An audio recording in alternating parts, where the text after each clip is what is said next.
conversations into the lobbies, or at this time of evening out to other meeting rooms, etc.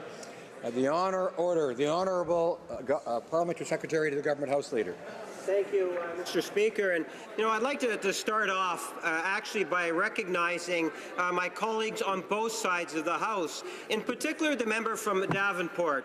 The member from Davenport has done an outstanding job in terms of recognizing just how important Canada's Portuguese community is in all regions of our country, and I applaud her efforts in terms of the manner in which she has reached out on all sides of the House to try to build that unanimous support for what I believe is a fantastic idea. We often hear from the Prime Minister of Canada that the greatest strength that we have as a nation is our diversity, and that diversity shines through in many different ways. And the Portuguese community is one of the communities that has really helped build our nation to what it is today. So with the efforts of the individuals that got the member from Davenport engaged on this very important issue, to colleagues that have already spoken on the resolution, and just to stand in my place today and just to highlight how important the Portuguese community is, and the idea of designation for a month, I think, is well merited and deserves to be supported by all members. Thank you very much, Madam Speaker, for the opportunity to speak. Resuming debate. Member for Saskatoon, Grasswoods. Thank you, Madam Speaker. I rise today to support the member from Davenport's motion 126. It seeks to declare June 10th each year as Portugal Day and the entire month of June as Portuguese Heritage Month. This, I believe, would pay tribute to the important contributions that Canadians of Portuguese descent have played in building the Canada that we know today. In my riding of Saskatoon Grasswood, there's approximately 815 citizens of Portuguese descent. So granted, it's not a huge population. We're speaking only of 815. But you know what? They are vibrant, close-knit community and very strong ties to their heritage. Now, according to the Canadian Encyclopedia, Portuguese explorers were among the first Europeans to see Canadian soil way back in 1852. Subsequently, Portuguese fishermen fished for cod on the Grand Banks of Newfoundland. But the big wave of immigration to Canada actually began in the 1950s, mostly to work on farms and on the railway, CNR back then. And I'm going to quote a number of people from my city of Saskatoon. I know there's different pockets around this country of Portuguese, and we welcome them all to this country. So one such man from my city of Saskatoon was Mr. Manuel Neves, who wrote, "The first Portuguese immigrants to Saskatoon actually came in the year of 1957. They came from Azores and from mainland Portugal to work on the railway, CNR back then. It was a terrible situation at first. Let's face it, they come from Portugal over to Canada. They were homesick. They missed their families. The difficulty that they had back then with the language and the different customs and the isolation caused many of them actually to get up and go back home." According to Manuel, he still remembers the hardship and the bitter tears, but will succeed to great. He went on to say, "I had left my wife back home along with my two daughters in Portugal. That first winter, can you imagine that? It must have been miserable.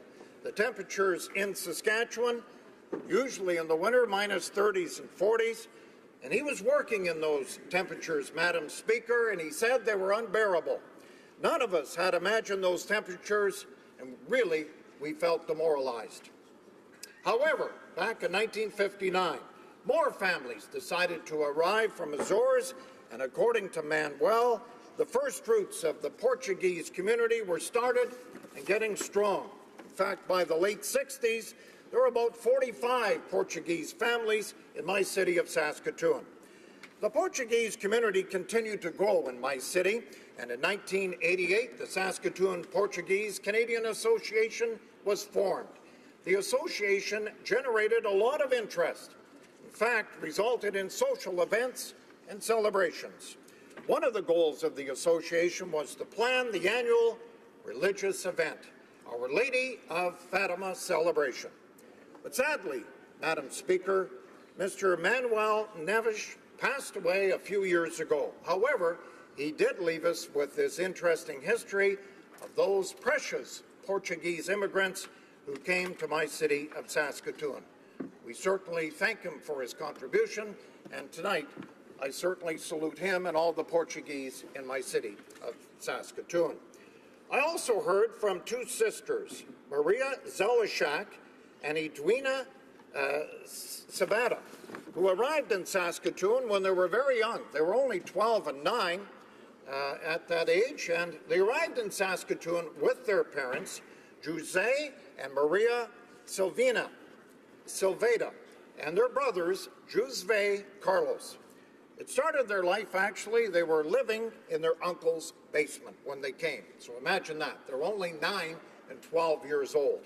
Maria writes, at school, we were forced out during recess, but actually they just stood by the building because they didn't know anyone, and of course, they couldn't speak English. We wanted to stay inside school, but the teachers wouldn't allow that. We arrived toward the end of September. You know what happens in September. School starts right away. Next, winter arrived. Well, they had never seen snow in their life or experienced this kind of cold, so it was very hard to adapt, especially when they didn't have a vehicle. We walked or took the bus. In fact, they are quoted as saying they remember when they rode the bus because they never made eye contact. Why, you say? Well, she says, I just looked down. I was afraid someone would start talking to me, and I couldn't understand, and I would have to answer. She goes on to write, it was in grade 12 that I learned proper English. My teacher was a nun. I don't remember her name, but it was due to her professional dedication as a teacher that I learned the language properly and was able to become an English teacher myself. Maria teaches English as an additional language. So what a wonderful story that we hear a teacher giving the student, and now the student becoming a teacher. Another member of my Saskatoon Portuguese community, Tony Barros, shares his family story on the immigration to this country of Canada. My parents, Josie and Inez Barros, came to settle in Saskatoon in the fall of 1970. They wanted to make a better life for themselves and their future children. They came with only 2 suitcases. That was quite common back then. It was my mother's sister and husband, Josie and Amelia Cabril, who sponsored my parents and helped them get on their feet. They came filled with hope for a new life in a new world, filled with opportunities, Madam Speaker. They came from a small island called Santa Maria in the Azores island, belonging, of course, to Portugal. They brought very little with them, but they did bring, and most of them do, willingness to work hard, a strong, strong sense of family, and certainly of faith in God. My father, Jose, found work as a laborer with a construction company, and my mother as a seamstress in the city of Saskatoon. Shortly after their arrival, they started their family, and they raised 3 magnificent children, Antonio, Dina, and Nelia. They worked hard to build a life in their new country. They would often work 2 jobs, and we see this even today, to provide for their family and their continued success. Jose developed his skills in the construction industry and soon became a skilled mason and foreman for jobs that he would take on in the city of Saskatoon. You know, family was, and I agree that it certainly is today, an extremely important part of the Portuguese life. The Portuguese work ethic is simply outstanding. The Portuguese family story is no different than many other immigrants who have adopted Canada as their new home. We are so proud of being Canadian. We are also so proud of being Portuguese. Manuel Nesh, Mrs. Zelishak's family, and Tony Barros's family came to Canada hoping for a better life. They went through many hardships, like I've just talked about, but they persevered and have contributed greatly to my city of Saskatoon and to their own Portuguese community, like many other Portuguese from coast to coast to coast in this country. Madam Speaker, at least two past members of Parliament, Dr. Keith Martin, Esquimalt, Juan de Fuca, BC, and Mario Silva from Davenport, Ontario, were of Portuguese descent. The popular singers in this country, of course, Nelly Furtado and Shawn Mendes, are of Portuguese descent. And yes, if I look at the hockey players currently playing professional in the National Hockey League, we can't forget about John Tavares of the New York Islanders, or the talented defenseman from the Los Angeles Kings, Drew Doughty, just to name a few. They are of Portuguese descent. So here we have a small representation of their contributions to entertainment, their contributions to politics, and certainly their contributions to sport. They even have their own Walk of Fame in downtown Toronto. In closing, Madam Speaker, let me say the Portuguese are very proud of their culture. They have a strong work ethic, and their family and their faith are the cornerstones of the Portuguese culture. They love to sing and dance when they get together for their religious festivals. It is my belief that we should have a Portugal Day and a Portuguese Heritage Month to celebrate these and the many other contributions that they have to make Canada a better place for all. I hope my colleagues will support this motion. Thank you, Madam Speaker. The honourable member for Vancouver East. As the NDP critic for multiculturalism, I'm pleased to rise in this House to support M126, Portuguese Heritage Month. I've always been proud of the NDP's support of multiculturalism in Canada. My colleagues and I always welcome the opportunity to celebrate the unique heritage of Canada and the contributions made by so many different ethnic and religious groups. Portuguese Canadians have a rich cultural history and heritage, with many traditions having been brought over and continuing to flourish in the various little Portugals of Canadian cities today. With nearly 500,000 Canadians having Portuguese heritage, the tie created between Canada and Portugal is significant. This motion provides Canadians with the opportunity to understand, appreciate, and join in the celebration of traditions and heritage of the Portuguese community. I believe this also gives us an opportunity to look at what Portugal is doing today that Canada can learn from. During the 1990s, Portugal was experiencing a national crisis regarding heroin addiction. At its height, 1 out of 100 Portuguese citizens were using heroin. Overdose deaths were robbing families of their loved ones far too soon, and dirty needles were contributing to the highest levels of HIV infections in Europe. A little over 15 years ago, Portugal made a decision that things needed to change, the realization the current approach simply wasn't working. Portugal embraced the harm reduction approach, understanding that addiction issues were better suited to be addressed by the healthcare system and social welfare system than the criminal justice system. Portugal took what seemed like a radical step to many peer nations, decriminalizing minor possessions of all drugs and dramatically shifting their resources away from the criminal justice system towards health and social services. Instead, if an individual is caught possessing what was deemed an amount equivalent to individual possession, they are sent to report to a warning commission on drug addiction. Here, they are assessed by social workers and other healthcare professionals, referred to treatment centers if appropriate. Instead of criminal charges tying up the courts and criminal records with lifelong impacts, individuals are referred to services that will actually help them and given fines equal to parking tickets. Those against these ideas suggested it would be the end of Portugal, that people from all over the world would flock there simply to use and abuse drugs. This would simply make things worse. Nearly 2 decades later, the fear-mongering was shown to be just that. Drug-caused deaths in Portugal has fallen well below the European Union's average. New HIV infections due to IV use drug use have dropped from over 1,000 cases in 2001 to less than 100 in 2013. Overall drug use has actually gone down. As I've said in the House before, an ounce of prevention is worth a pound of cure. The Portuguese model has saved lives, reduced infection rates, and alleviated the burden on the criminal justice system that drug use and addiction causes in countries like our own. It is clear that as Canada grapples with the current opioid crisis, that there is much we can learn from Portugal. The success of harm reduction in East Vancouver, most noteworthy with the establishment of Insight, is undisputable.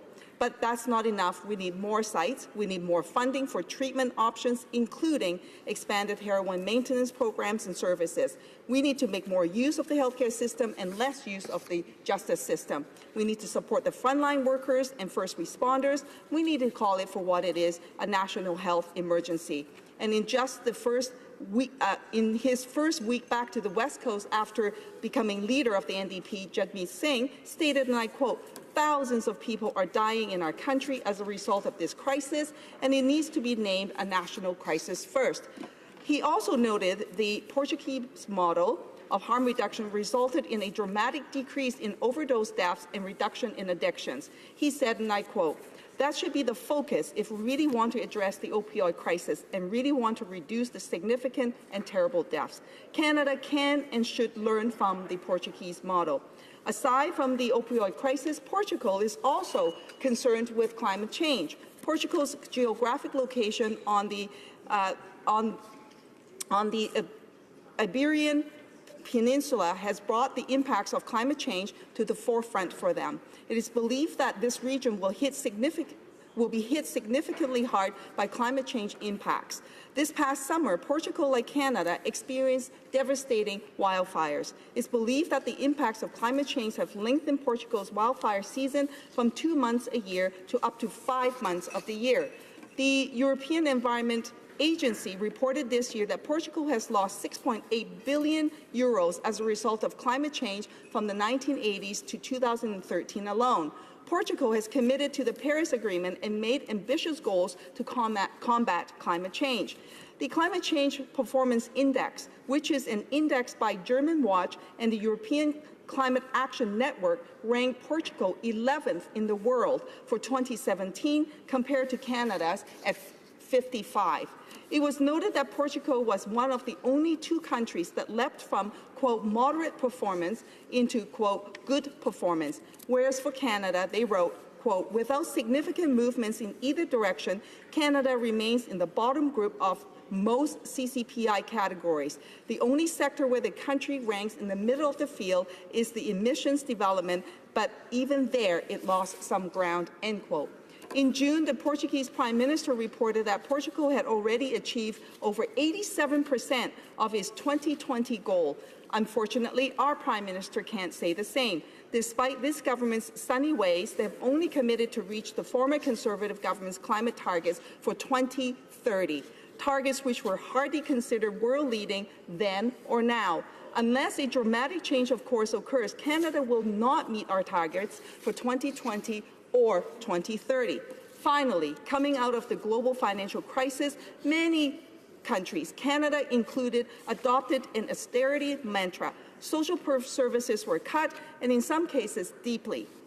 Austerity measures have always clearly had the biggest impact on the vulnerable segments of our population, and this is true here in Canada or anywhere abroad.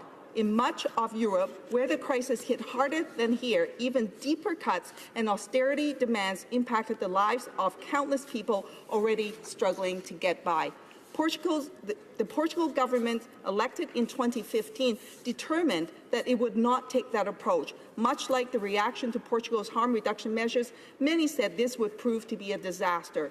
Their government has moved to an indexed minimum wages, reverse regressive tax measures, reinvested in the public service through wages and pensions, has increased social security for lower-income families, and introduced a luxury charge on homes worth over 600,000 euros. After 1 year with these changes in effect, GDP was up, corporate investment was up, deficit spending halved to the lowest point in 40 years, and the economy has grown for 13 straight quarters and counting. Portugal is investing in its people to grow its economy and appears to be working. Canada can and needs to do more to invest in our people to grow our economy. Too often we put vulnerable groups against vulnerable groups. Instead of tackling tax havens and loopholes in our tax system used by only the wealthiest to avoid paying their fair share, this government floated tax measures that would have impacted small business owners and even measures that impacted minimum wage retail workers. Portuguese Canadians should be proud not just of their Portuguese heritage and history, but also of the present. While celebrating Portuguese Day in June, Canadians with or without Portuguese heritage should not just learn more about its history, but learn more about today. It is through this exchange of dialogue that Canada can continue to push to be as great as we possibly can. This is one of the great aspects of Canada's multiculturalism policy and one of the reasons why I am proud to support this motion. Resuming debate, reprise de débat. The honourable member for Kitchener South Hespeler. Thank you, Madam Speaker. Today I'm proud to support the honourable member of Danforth's motion to declare June 10th as Portugal Day and the month of June as Portuguese Heritage Month. In doing so, I know that I would have the support of many Portuguese Canadians in my riding of Kitchener South Hespeler and throughout Waterloo region. I also know that my members in Kitchener Centre, Cambridge and Waterloo would fully support this motion as well. One thing, Madam Speaker, I want to talk about is I want to send my condolences to all those in Portugal that were affected by the fires this last summer.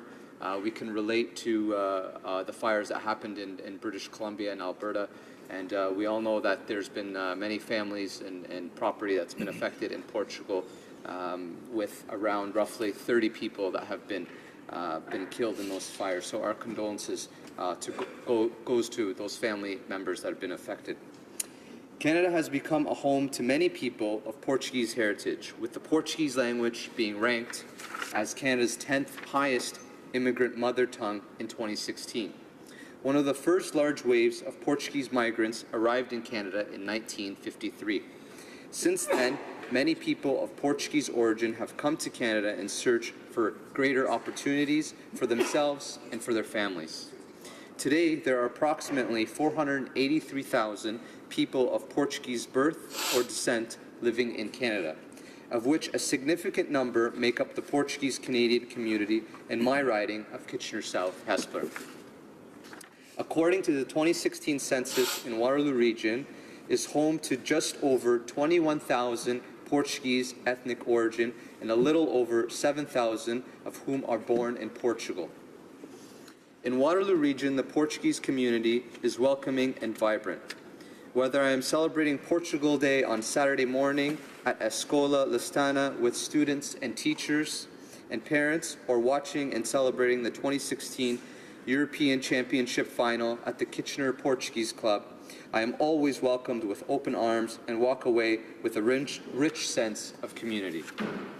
I have been at the club on numerous occasions, whether it's close friends engagements, weddings, or for community fundraisers and festivals. I always enjoy the company of the members of this great community. I am proud that the Kitchener Portuguese Club is in my riding of Kitchener South Hespeler, adding to our cultural mosaic since it was established in 1969. Part of the club's mission is to be positive influence on the local community, and they do this very well. Cambridge is also home to 2 Portuguese clubs which serves our region. Together, all these institutions support Portuguese Canadians in preserving their cultural heritage and traditions and sharing these with the community as a whole. Supporting this motion is also of personal significance to me. I was privileged to grow up with many Portuguese Canadians in Kitchener.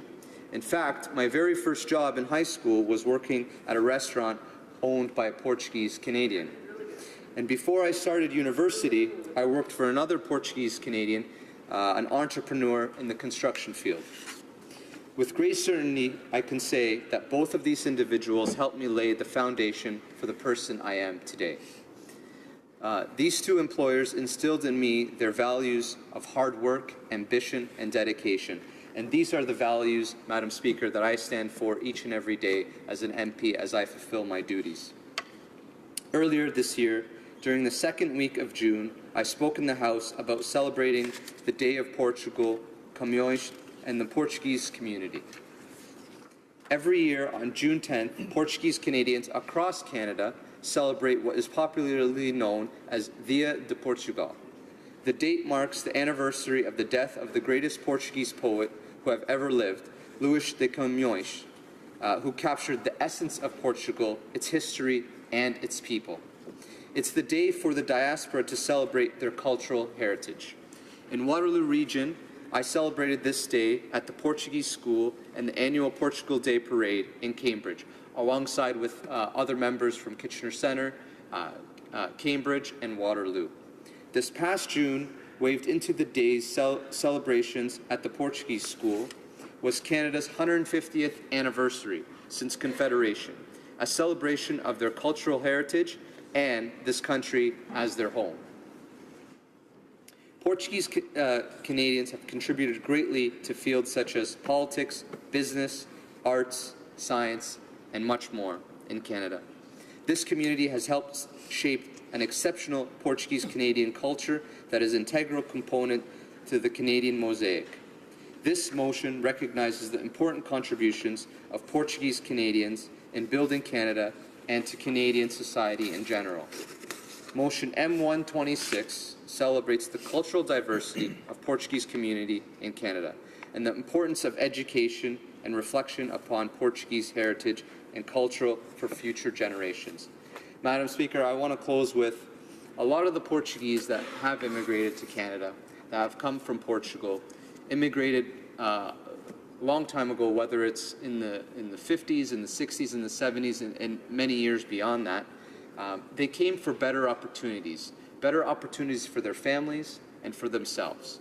And with this, they came here and they helped really build the foundation of our communities, our cities that we live in today. And for that, we want to thank and honor the Portuguese with this motion. And I believe that this is a motion that we can all get behind and really support this, because we really want to ensure that we honor the Portuguese that have contributed so much to the social fabric, to our communities, and to everyone around this nation. So thank you, Madam Speaker. Resuming debate, reprise de débat, the honourable member for Mississauga, Mississauga East Cooksville. Well, thank you, Madam Speaker, and I'm pleased to rise today in support of Motion 126. I want to commend the member for Davenport for recognizing June as Portuguese Heritage Month and for her passion and commitment to the community. É uma honra poder falar sobre a minha história, a minha cultura, a comida, o desporto, a comunidade, os clubes, a língua, Madam Speaker. Tenho tanto orgulho em ser a voz para a nossa comunidade. Tenho tanto orgulho e respeito por a nossa comunidade portuguesa, que continua a crescer e prosperar e desenvolver. É uma comunidade cheia de vida. The story of the Portuguese presence in Canada dates back to the age of the discovery, the ages of discovery in the 15th and 16th centuries. It's well documented that Portuguese explorer Gaspar Corte Real landed in Newfoundland in 1501. His statue stands proudly in St. John's today. Evidence of the Portuguese presence is manifest in the many places and names of Portuguese origin in Atlantic Canada. Most notably, perhaps, is the name Labrador, which is believed to be named after João Fernando Labrador. Portuguese-born Mateus da Costa was Samuel de Champlain's interpreter with our indigenous peoples, and in the early 1600s might be considered the first Portuguese person to have lived in Canada. Canada's first letter carrier was Pedro de Silva, Le Portuguese. Here from 1647 to 1777, he paddled his canoe between Montreal and Quebec City, delivering mail. He has come to be known as Canada's first letter carrier. Speaker, we have to jump 300 years to our modern-day multicultural immigration system that turned a trickle of Portuguese immigrants into a veritable flood of people that would follow. 69 men boarded the Saturnia, which arrived at Pier 21 in Halifax on May 13, 1953. This marks the date that opened the doors to the large-scale immigration from Portugal to Canada. 17,000 men and women of Portuguese heritage in the 50s, 60,000 in the 60s, 80,000 in the 70s. Canadians of Portuguese heritage settled throughout our great country. Today, 500,000 people of Portuguese birth or descent live in Canada, making it one of our largest ethno-cultural communities, with the largest Portuguese communities being in the Greater Toronto area and in Montreal. They worked hard, as they like to say, with their hands, com as mãos, in construction, farming, forestry, mining, manufacturing. Madam Speaker, my dad, Joaquim Jack dos Santos Fonseca, left Portugal for Canada a month after I was born in 1966 to escape a dictatorial government and make a better life for his family. He had saudade, a longing to have his family join him, and 2 years later, my mom, Maria Angestina Fonseca, and myself arrived. My sister Nancy was then born a year later here in Canada. I grew up in the member of Davenport's riding in what's today called Little Portugal. My dad, who was an airline mechanic in Portugal, worked in Canada as a foreman at the Inglis plant near the Canadian National Exhibition. My mom, who was an administrator, worked in the Toronto Western Hospital as a clerk. We found ourselves almost every weekend at Kensington Market, buying fresh fish and produce for our traditional meals, enjoying an espresso coffee, and reading the Portuguese papers. We belong to the Portuguese Democratic Association and First Portuguese Club of Toronto. Portuguese Canadians have enriched our arts, sports, politics, business, science, cuisine, and much more. It can be said that Portuguese living here have put down their roots and created a wonderful, unique Portuguese-Canadian culture. The community is one of the many gems that make up our great Canadian mosaic. I want to thank the many Portuguese clubs, news outlets, specialty stores, settlement organizations, businesses, the first immigrants who, because of them and through their sacrifices, Madam Speaker, we stand on their shoulders. These organizations allowed the community to survive and thrive in a land with a very different climate when we get into the months of January and February and March, with weather 10 or 20 below, very different culture, food, but through that community, they were able to provide all of that and give them that familiar culture, again, that they found from the old country of Portugal that allowed them to thrive and survive. Madam Speaker, the Portuguese community of Mississauga, and in my riding of Mississauga East, Cooksville, have contributed to the culture and heritage of faith, sport, social services, business development of our community. Whenever the Canadian Portuguese in Mississauga saw that there was a need that needed to be addressed, well, they got it done. They rolled up their sleeves, they raised the precious funds, and fulfilled the need. That happened when the community came together in the 1980s to build the Portuguese Catholic Church, Cristo Rei, Christ the King, at Confederation and Central Parkways. In the 1990s, they built the Mississauga Portuguese Cultural Center of Mississauga. The Portuguese Club hosts functions every week of the year, where delicious caldo verde, bacalhau, pastéis de nata are served, and Portuguese music like fado and traditional dance are performed. The club hosts Mississauga Festivals of Cultures, and it is the biggest multicultural festival in all of Canada, sharing this Portuguese culture with all the communities in our great city of Mississauga.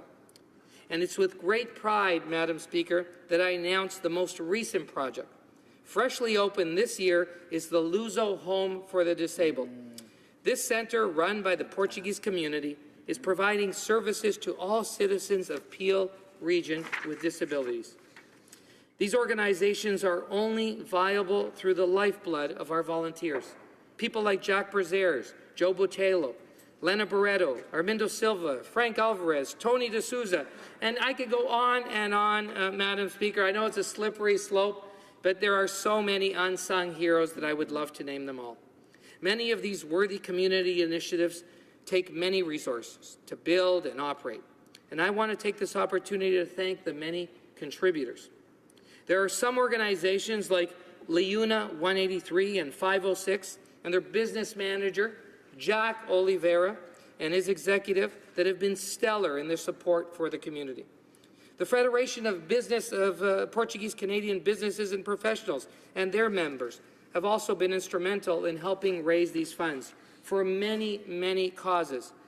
And under the dynamic leadership of Michelle Georges, the current president, her executive, and the many past presidents and boards, they've come together and they understand that investing in our young people, investing in scholarships for the community will allow future generations to succeed and continue to keep the culture and heritage of Portugal alive here in Canada. Madam Speaker, there's been 3 Canadian parliamentarians that have had the opportunity to sit in this chamber. Mario Silva, who served as the riding of Davenport MP from 2004 to 2011. The present member for Brossard-St. Lambert, and myself, Madam Speaker. And I could say that we all know that it's because of the Portuguese community and their support that they have given us that this has been possible. And we are all very, very proud to be able to be a voice for that community here in Parliament, Madam Speaker, for the many Portuguese, as I said, 500,000 across our great nation. We've got ridings like Davenport, as we all know, Cambridge, Streetsville, the Brampton ridings, Kitchener, Sault Ste. Marie, London, Hamilton, Vaughan. Madam Speaker, I can name, I'm sure, every riding in this House, and all would have at least a number of Portuguese that live within their communities. It was a proud moment for all of us on the Canada-Portugal Parliamentary Friendship Group, Madam Speaker, to host the first ever Portugal Day on the Hill that happened last year. We had another one this year, and I'm sure next year with the proclamation of June as a Portugal Heritage Month, it's going to be just fantastic. And we encourage everybody to come out for some really delicious food, the festivities, vinho verde, vinho tinto, vinho branco, música portuguesa, brinde, com grande saúde, a gente vamos dizer para Portugal, para o Canadá. And I encourage all members that are in this House, come out, enjoy the festivities as we enrich our country. I want to say congratulations to the member for Davenport on this motion 126, long overdue. Obrigada a todos. Viva! Obrigado.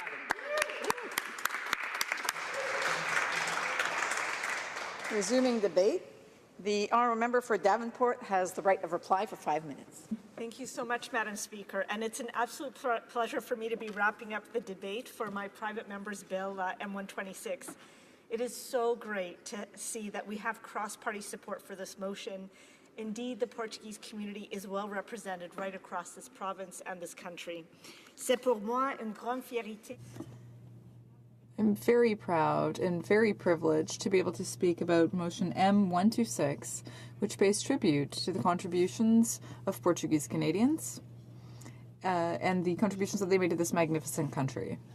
I would like to thank members of all parties for supporting my motion. Conservative and NDP colleagues were reminded that the Portuguese are well known for their hard work, their entrepreneurial spirit, and that they are not people who shy away from facing and overcoming challenges.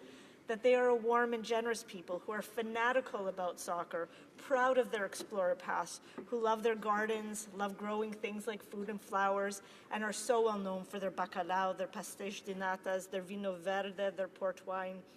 And I want to thank my colleagues on the opposite side of this House for their support. Thank you so much.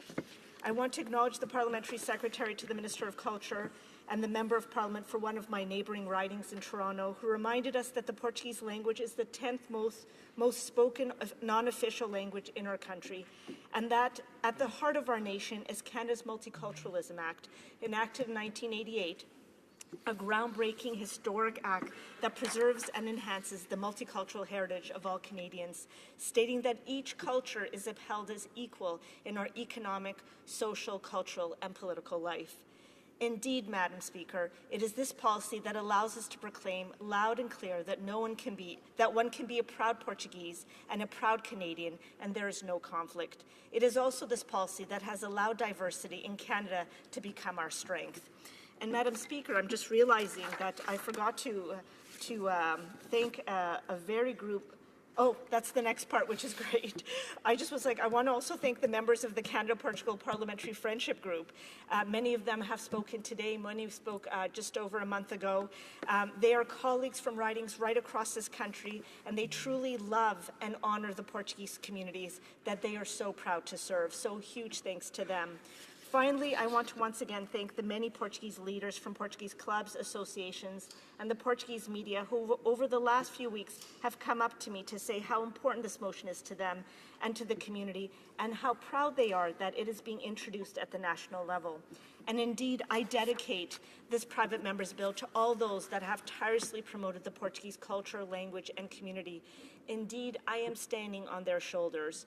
We would not have reached this moment without their hard work, without their persistence and love of their culture, language, and traditions. To them, our heartfelt thanks. Our nation is stronger because of your efforts, and our country, our Canadian society, so much richer. Last time I didn't get a chance to truly recognize all the heroic work of the Portuguese clubs right across the country. There's over 150 clubs that exist in Canada, and I have 20 to 25 in my riding alone, who week after week tirelessly work to celebrate all that is Portuguese and to recognize their accomplishments.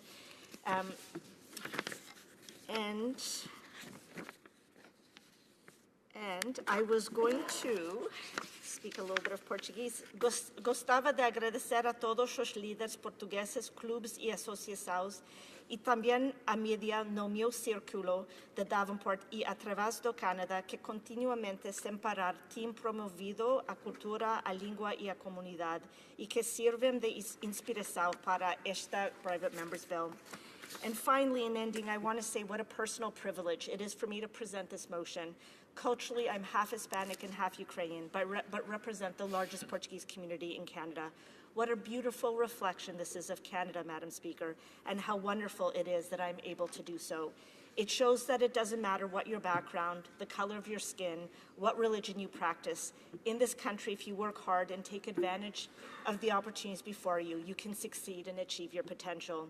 The second reason is because it truly shows that diversity is indeed our strength, and that all cultures that make up our great country make us a more beautiful and a more stronger population. Indeed, it is in the differences that our beauty lies, and in the heroic effort we make each and every day to understand each other, to live with each other, to appreciate each other, and ultimately to see that no matter how different we may seem on the outside, we have so much more in common. We are drawn together by a common humanity, one that says that we are all equal. Thank you so much, Madam Speaker. It's an honor to present my private member's bill M126. Thank you.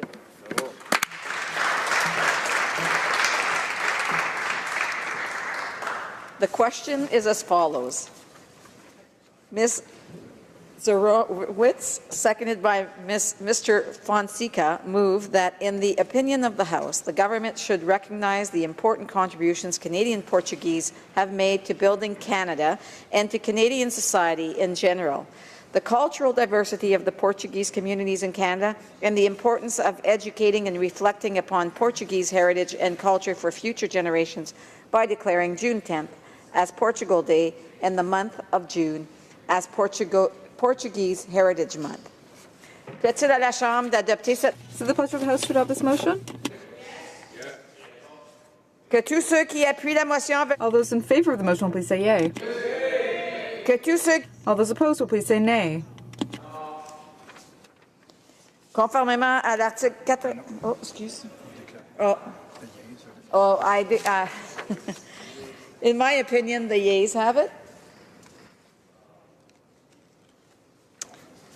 Pursuant to Standing Order 93, the recorded division stands deferred until Wednesday, November 8, 2017, immediately before the time provided for private members' business. Alors, à ce moment-ci, conforme... Order. Pursuant to